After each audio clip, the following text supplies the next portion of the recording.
সে ছাড় দেয় না এবং করিয়ে ছাড়ে, বাট সে যে একটি অসম্ভব মেধাবী মানুষ ছিলেন তাতে কোনো সন্দেহ নেই। ওর মধ্যে সেই জিনিসগুলো আছে। হুমায়ুনের সাথে আমার বয়সের ডিফারেন্স 3 মাস। আমি তো খুবই ইমপ্রেসড। আমি আর বেশি কিছু বলতে পারবো না, রাজের আরও অনেকগুলো কাজ করলে পরে বলতে পারবো। এই প্রথম কাজটি করছি তো, সুতরাং অত কিছু বলতে পারবো না।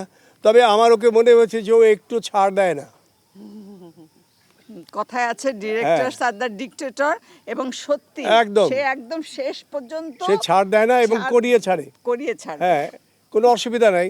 আমার সাথে হয়তো একটু হাসবে, অন্য বাচ্চাদের সাথে একটু খেপে টেপে যাবে, সেটা হোক, সেটা ভালো, আমারও ভালো লাগে। করোনা বা যে কোনো ভাইরাসের এগেইনস্টে ফাইট মানি ব্যাকট্রলের লেফট রাইট। কিন্তু আমি ফিল করছি, আমার মনে হয় ইজ কোয়াইট ডিফারেন্ট, এবং একটা সময় আসবে। হুমায়ুনের যেটা হয়েছিল, হুমায়ুনের সাথে আমার বয়সের ডিফারেন্স 3 মাস, কিন্তু তার সাথে আবার কখনো এইসব নিয়ে আলাপ আলোচনা হয়নি।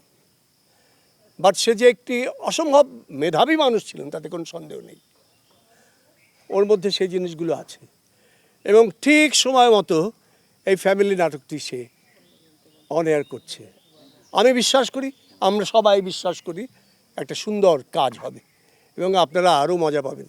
ধন্যবাদ। আপনারা আরও বেশি করে এসব নিয়ে আসবেন। সবাইকে ধন্যবাদ।